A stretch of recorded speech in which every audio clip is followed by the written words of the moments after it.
Welcome back. We take a look into the international news with Emily Cuellar in our Digital Media Center. Emily? Thanks, Alea. Here's an update on Turkey's recovery of its 7.8 earthquake. Hundreds of thousands are left homeless in the middle of winter where temperatures drop below freezing. They have no choice but to set up makeshift campsites and roadside campfires. Many officials are still holding out for international aid. Sama Salazar, who lost family in the disaster, spoke with CNN. Having the help, the awareness that this is still happening, and just getting as many people, all hands on deck.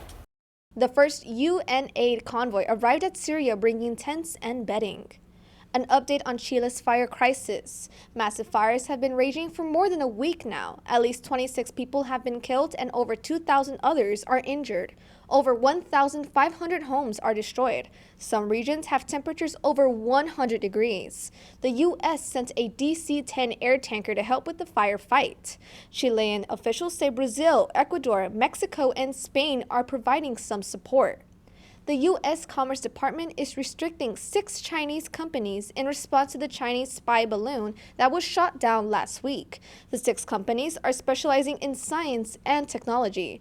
It is believed they are tied to the Chinese Army's aerospace program, which is trying to use U.S. technology without authorization. The companies are now on the restricted entity list, believed to be a threat to national security.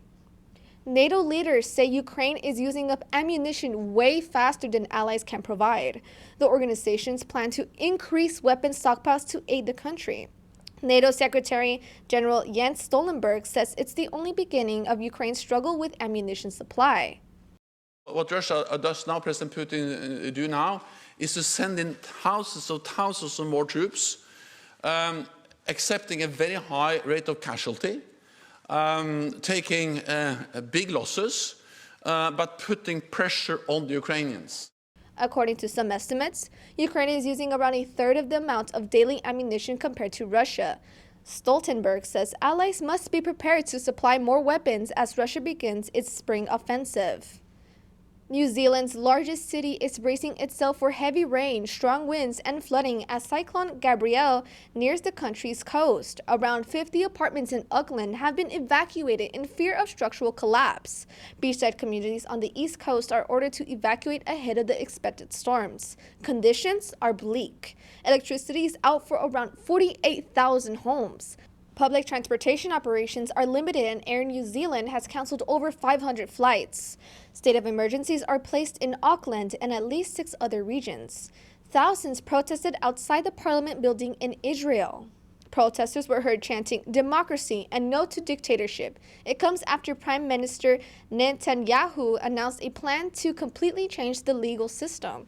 It would give Parliament the authority to appoint all judges in the country.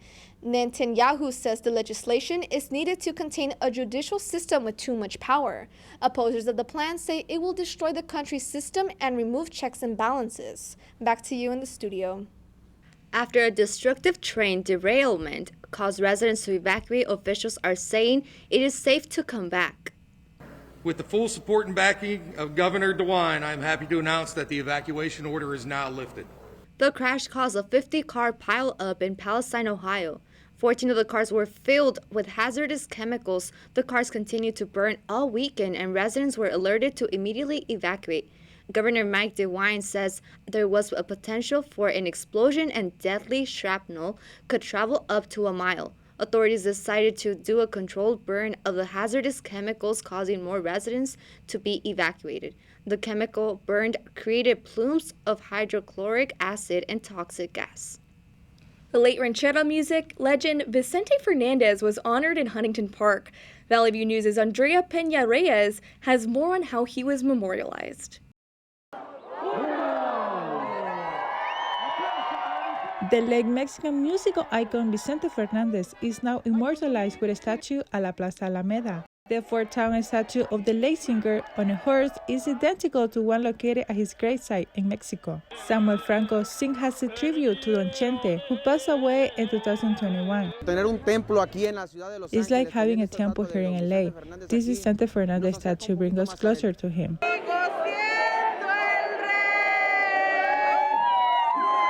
The mariachi music and the Mexican flag decorated the pride of the community. Fernandez is considered one of the most popular singers in Mexico history, selling tens of millions of records worldwide. Pues para mí es un orgullo porque For yo soy me, de it's a Jalisco, source of soy de pride Guadalajara. because we are from the same place, and to have a statue of him in the US makes me very proud. Mucho orgullo, sí. The community showed their love for their idol with banners, costumes, and singing his music.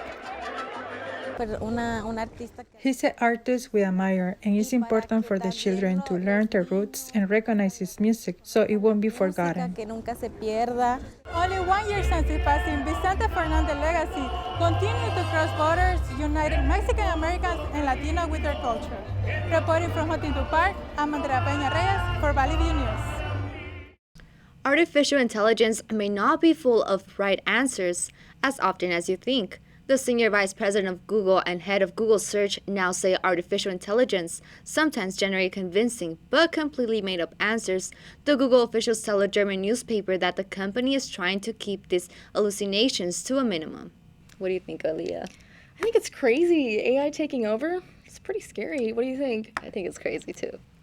Some bad news for cheese lovers. The oldest cheese shop in Little Italy, Manhattan, is expected to close next month. Oliva Dairy has been in its current location for over 130 years. The owners say that the pandemic took a massive toll on the shop's profits.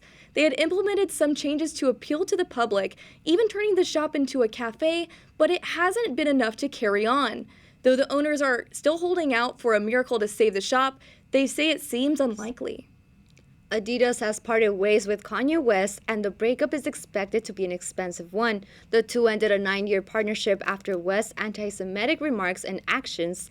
The company may lose up to $1.3 billion in revenue because they won't be able to sell Yeezy clothes and shoes. The company says it will try to repurpose the items by stripping the Yeezy brand, but it still doesn't expect to balance the losses. The other two options are either to destroy the merchandise or donate it. Yeezy clothes and shoes. What do you think? They're so expensive, They are. and maybe I'm just a budget girl, but you can't catch me paying $300 for a pair of sneakers. Neither. Well, I'm still recovering from a food coma, but when we come back, Super Bowl Sunday lived up to its expectations. We have the details of the big game and Rihanna's all-star performance. Stay with us.